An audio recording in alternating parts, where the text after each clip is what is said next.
And how's your experience at UF? It's great. I mean, Yeah. I transferred my freshman year. I should have came here right at high school. I've dropped 4 seconds since I've been here, so they're doing something right. Nice. And is it like you think one of the best track and field programs in the country? Definitely. I mean, I just like our hard work out here. It all shows when it comes to championship seasons. So, I mean, we've been winning multiple years. Coach Holloway and all the other coaches create Olympians, world champions. That's awesome. I mean, they have the credentials. You see probably the difference, right, in like the approach of the coaches here and your previous school, or it's the same? Yeah, it's a little bit more serious here. Whereas at my last school, they were just like focusing on like winning like conference and stuff. Whereas here, we're like focusing on going to nationals and winning nationals. That's awesome. I mean, so that kind of made you want to transfer here because you were like, I want to like compete on the higher level, want to be better, or just the environment, or? After high school, I knew like Florida was school for me because I know the work ethic they have here, like they're hard workers. Yeah. And at my last school, I felt like, I mean, some things were like done halfway and it wasn't like full effort, and I wasn't like benefiting. So. That's awesome, man. So you came here because you wanted to be the I just want to do great, and I know like they can take me far. If you like want to go pro, like they can help you go pro, or if you just want to. I mean, UF in general is a good school, so like. Athletes from here, like you said, right? There's Olympians, former Olympians that went to school here, and they still come here and train. It's awesome. They create Olympians. That's great. That's crazy, man. Cause I mean, like that's kind of my story. Like I started in a small school, but I want to compete on the higher level, so I transferred D1, not to UF, but you know, there's not. I play volleyball, men's volleyball. Right. So there's not too many teams, but same story. Like I want to play, like I want to have professional coaches and team that wants to win. But yeah, this school is awesome because, like you said, there's athletes. They come here and then you see them Olympics. I'm doing like a vlog. Like I'm recording athletes because I'm actually from Poland, so I like interview athletes and ask them, you know, about the experience because I want to bring more international students here. So that's why it's cool to talk to people like you. Yeah, you know? That's another thing about UF. We have a lot of like diversity. Like we have athletes from all over, and that's what I like also. Especially on the track team, we have people from like almost 8 different countries. You know, we have people from all over. So it's like it's very diverse. So if, for instance, people do come here from their other country, they're like not alone because it's like family atmosphere, the Gator Nation. There you go, family atmosphere, that's awesome. Yeah, and so you don't mind international people, huh? Like Europeans coming to the team, it's more fun, right? Right, yeah. Like we have people from Denmark, Australia, all over. Like, so it's like, they're just like normal people to us. Yeah. They're not look differently, like we're all the same.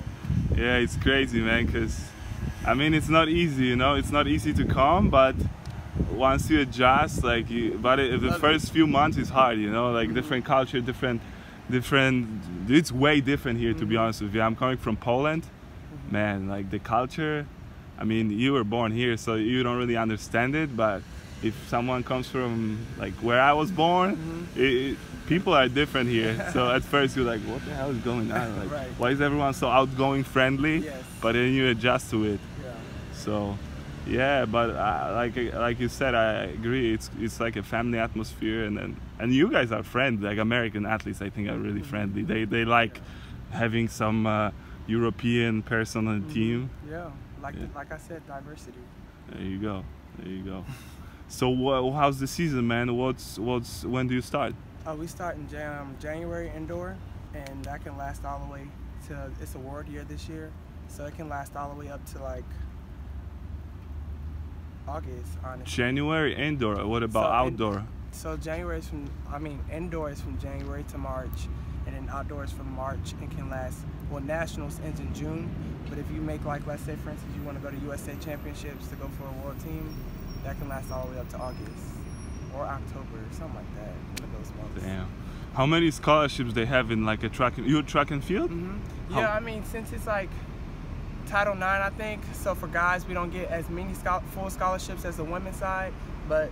Do you know how many per team? Because I can't remember off the top of my head, no.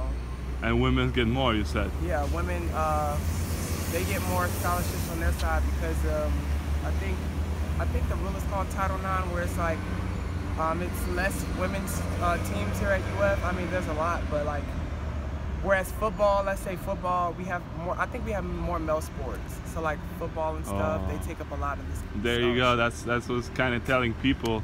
I like talk to myself vlog, and that's what I mentioned in one video, that like football. If there's a football in the school, like they take a lot of money towards themselves basically. Yeah. And it's the same in volleyball. Like you have 4 scholarships per team, where you have 15 to more players, right. And you have to divide it. And if you know, kids from Europe, they want to come on the full ride. Yeah. But I guess there's a lot of international kids here, so I guess you can definitely find money in track and field. Oh yeah, they have like opportunity funds for people with low funds, and they give them opportunity and give them money. There's so many scholarships out here, especially international students. I feel like there's probably international student scholarships if you look more into that. So it's money lying around. Man, you're a good person to interview. Like, it was crazy because I was just randomly walking. I'm like, let me just talk to this guy and see. But you're saying some good stuff. Yeah. Yeah, man. So something else I want to ask you. So athletes here, probably in this program, like University of Florida, like everyone kind of wants to compete on this. Because I've worked in Division II, and there's athletes that are like kind of like, I kind of want to play on the highest level, but I'm just here kind of for the scholarship too. But here is probably like everyone is like focused and wants to compete, right? Or I mean, that's how like my last school. It was like I mean, it was still D1, but it was like a smaller D1 or mid-major D1, but it's like there again, you like a lot of people go there because they can get like fulls or more money, but like when you come here, I mean, you can still come on full, or you could come almost a full and still be able to get that experience at that high level. So I mean, I think the SEC is pretty good competition, and I mean all sports. So yeah, I think coming here was a good option. So you just feel good here because this is the highest level competition. You didn't really fit in that mid-major because you want to just compete on the higher level, huh? That's the main. I feel like SEC was definitely for me the best option for my event, my coach, all of that. It was all better to come to this school. And how the process work? You just like kind of told your coach and you were like, hey, I want to transfer, and you knew this coach, or you reached out? How did it work? Yeah, well, like I said, I was supposed to come here, but I verbally committed here, and then I ended up switching because the other school gave me more money, and I had to tell myself, like, when I went to the other school, like, I had to tell myself it's not about the money, really. For sure. It was about what will get me the most benefit. So it's like, I think my coaches at my last school knew that I wanted to come here. Like, they knew that I wanted to. And also, the coach that recruited me, she left. So they knew once she left, I mean, I was already gonna most likely try to transfer, but once she left, it was like, they already knew. They said, okay, we know, would you like to, if you would like to leave, then you can leave. If not, you can stay. What happened to her? She went to different... She just went to Texas, like UT, and got a better job. So there's a lot of moves, like from coaches, players. Yeah. So what's your specialty? What do you do? I mean, I don't know that much about track and field. So what do you do? What's your... 800, which is 2 laps. So me doing this, like I said, it's just to get my hips mobilized or stabilized. But you do 800, then you jump through, what you call it? These are just drills. Those are drills. So you don't run actually with what you call it, hurdles? Yeah, I don't do hurdles. Oh. I mean, I could. Who does hurdles? What athletes do hurdles?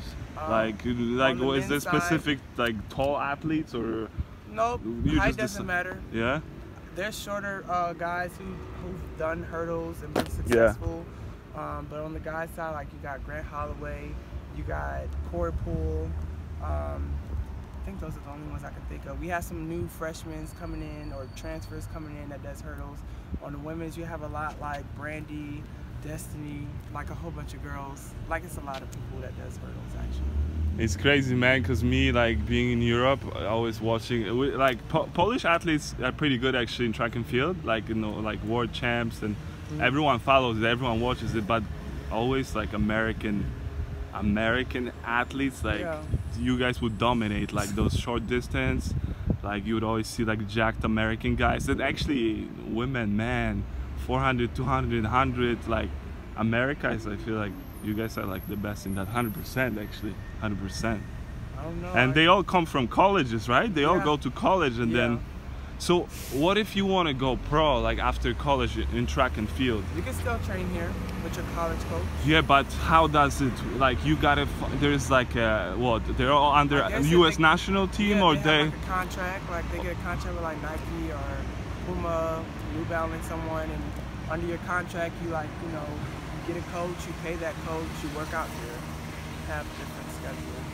So in track and field it's more like if you have the resources, which is money, and you want to compete and you have a coach, you can just do it, right? Yeah. So there's not like a, there's like a group, we take all the best athletes. It's kind of, you kind of have to well, if you pro, you still have a what is it called, the word's on top of my head. I feel like it's a manager, like a, not a manager, but it's scout. It's like no, not the scout. The what is it called?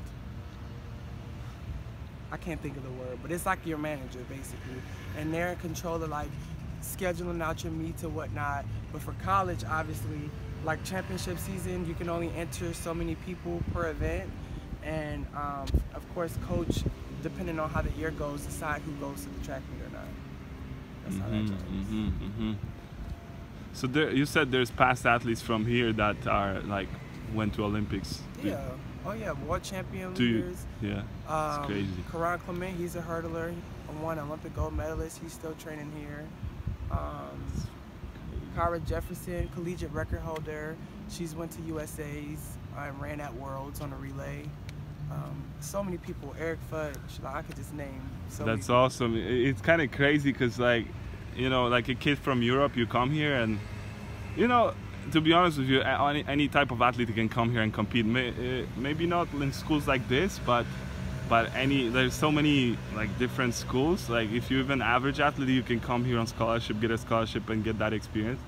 But it's crazy, like coming to school like this and you like training whatever basketball, and then you have a guy walking next to you that's gonna run in the Olympics, and then you can see it on the screen. I mean, honestly, that's something. Yeah, that's crazy, man. It's pretty cool. All right, boss. Yo, now nice talking to you. So, what's your name? And like, Kyron. Man, nice meeting you. Great conversation. I'm gonna end it now, but yeah, man, appreciate it a lot.